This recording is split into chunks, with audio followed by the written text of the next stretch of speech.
It's cold and blustery right now in Kansas. I woke up to 41 degrees and it's supposed to get down to freezing tonight.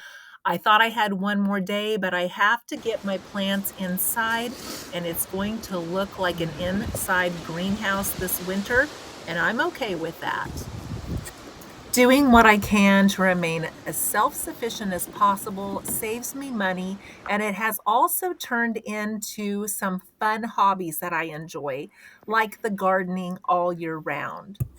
I'm harvesting my onions today and getting them chopped and frozen. And while I was trying to find some bottoms for these other planters that are larger, I thought, you know what? I have some beautiful pie plate bottoms that I only use at the holidays. So I'm going to use what I have and enjoy them.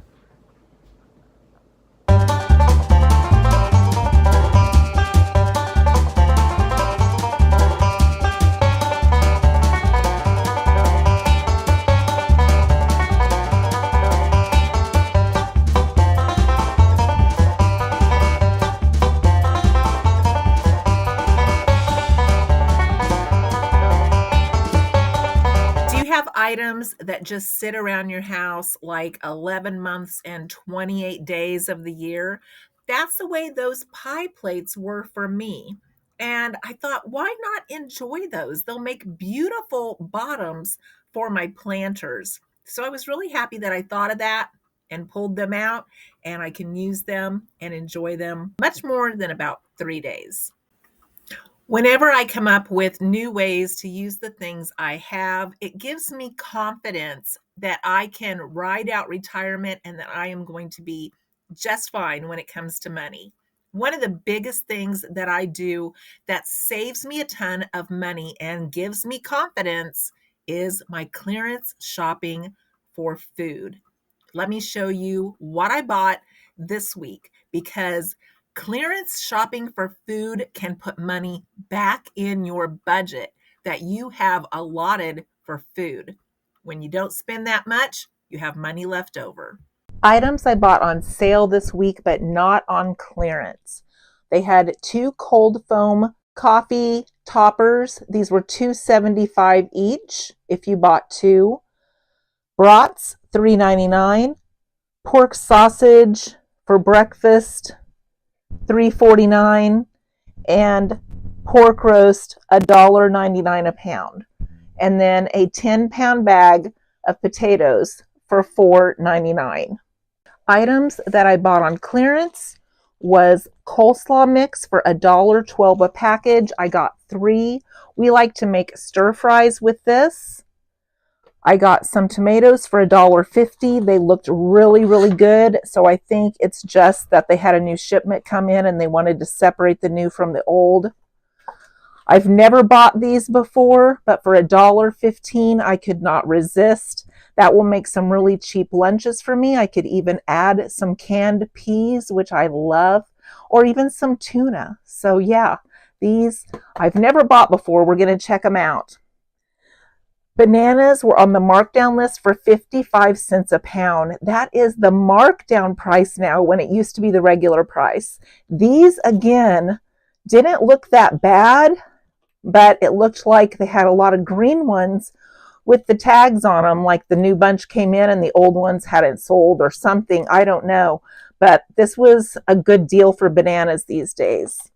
Milk marked down to $1.85. Pink grapefruit juice, which I love, $1.57. 2 packages of mushrooms. One was Baby Bella, $1.28. One was sliced, $1.21. Those are from my husband. I got a couple of orange juices. This one was calcium, $1.94. This one was just plain orange juice, $2.30, which those are great deals. And then the deal of the day was this dark roast 11-ounce coffee that was on the clearance rack. I've never tried this kind before. We drink dark roast. And then when I checked out, I had a digital coupon for $1 off each, making each one $2.50. And then they were also on the Fetch app for Fetchatopia. So I got a bonus on there of Six 1,000 points. I save up my fetch points all year long to go towards Christmas gifts. That just helps offset my cost. I already have a $50 gift certificate that I earned from another app as well. I list all of those apps and their referral codes so you can get a bonus and I can get a bonus in the description box below. But it's just a way to get some free money.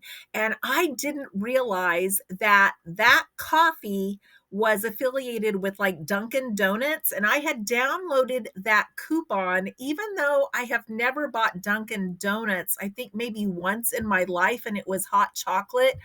Keurigs on clearance, and they are affiliated. So that coupon worked for those coffees. What a great deal, because we have all heard how coffee prices have just soared.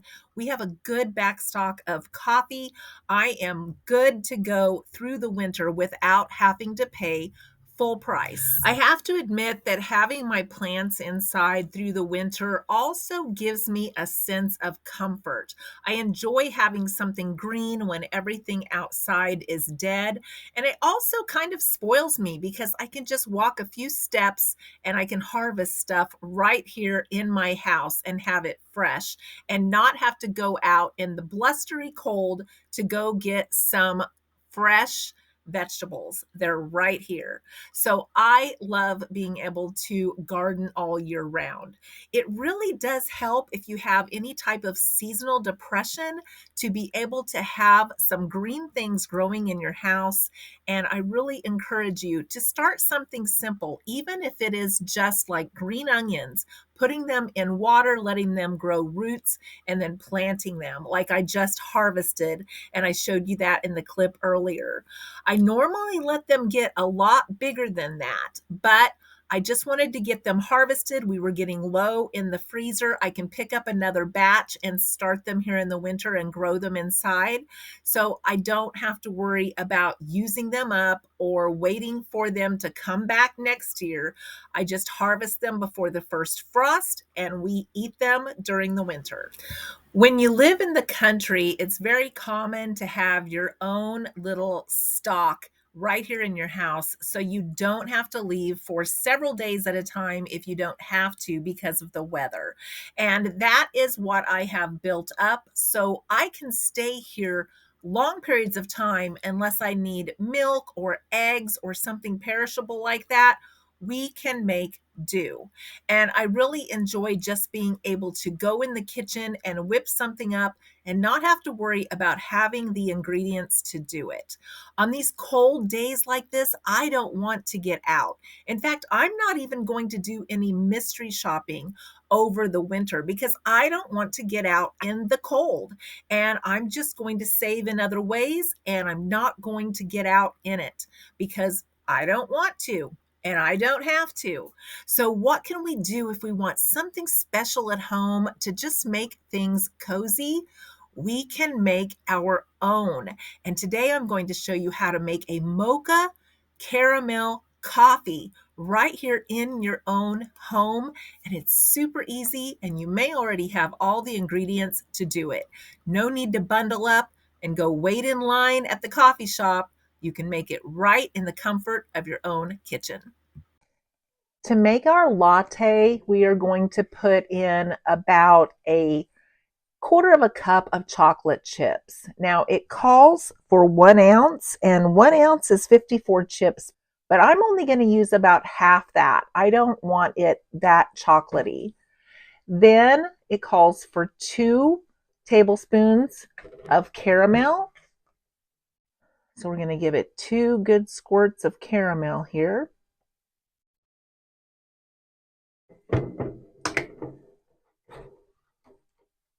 Then we need just a pinch of salt.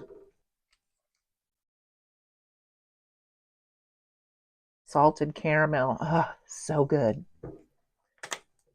And then 1 cup of your choice of milk. I'm using skim. You can use almond, you can use any kind that you want. And we're going to heat this on the stove until the chocolate melts.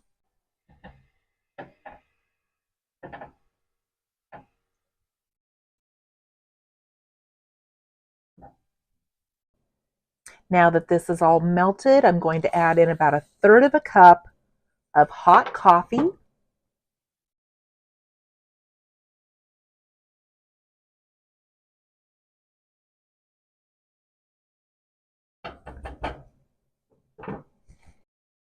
And our latte is done. You can add some of the cold foam on that if you wanted to. You could add more salt. You could add more caramel. But we have a delicious cup. This is a giant cup, but we have a delicious cup of latte made at home without the drive-through.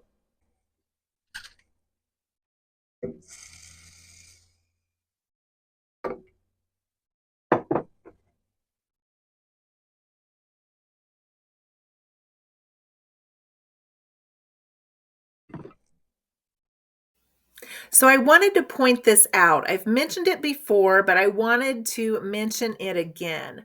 Recipes can just be suggestions, and this recipe is a perfect example of that. I added more coffee to it than I showed you because that's the way I like it.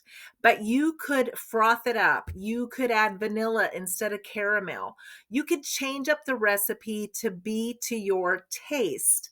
And when we go through the drive-through, we're paying $5 or $6 for what you can see was very few ingredients, and it only took a couple of minutes to make. So if you like lattes this winter and fall, here you go. Here's you a good base recipe to start with. You could even add some pumpkin spice if that is to your taste. And by the way, that macaroni and peas together turned out absolutely delicious. I'm setting out a couple of jars of homemade chicken broth to thaw. I have some homegrown celery that was frozen, and I have a chicken breast that I cooked in the crock pot and shredded it up, and we're going to make some homemade chicken and rice this week. I'm going to start out by sauteing 2 large carrots that I've sliced up in some butter. I don't always put carrots in my chicken and rice, but I just wanted it a little more colorful today. This is about a breast and a half of chicken meat. As you can see, it made a lot to go in our chicken and rice. The broth is thawed, and look how hearty this is when you make your own. I'm adding the carrots, the chicken meat, and the broth here, and look how thick this is. I'm adding a good amount of frozen celery from the sandwich bag. We have been growing our own, so I put celery in just about everything that I can because I have so much celery.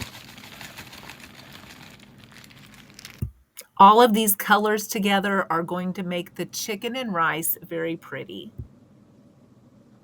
My chicken broth measured out to be about 4 cups in what I had frozen.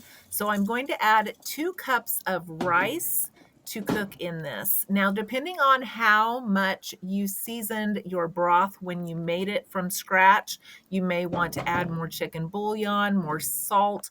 I like to add parsley also for pretty, but you'll want to season this to your own taste. And our chicken and rice is done. Since I used some broth in this recipe, I decided to go ahead and pull out some turkey bones I had in the freezer and make some broth. Now, this is the second time that I've used these bones to make broth, but there was still quite a bit of fat left on them, so I decided to freeze them and use them again.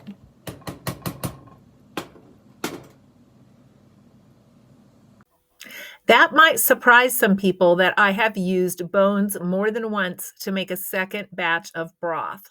Sometimes you can cook it all day long and you have all the use out of it you can.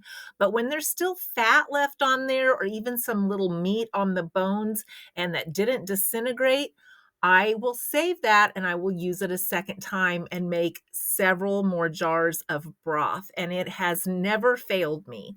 Let me know if you ever have used your bones a second time to make a second batch.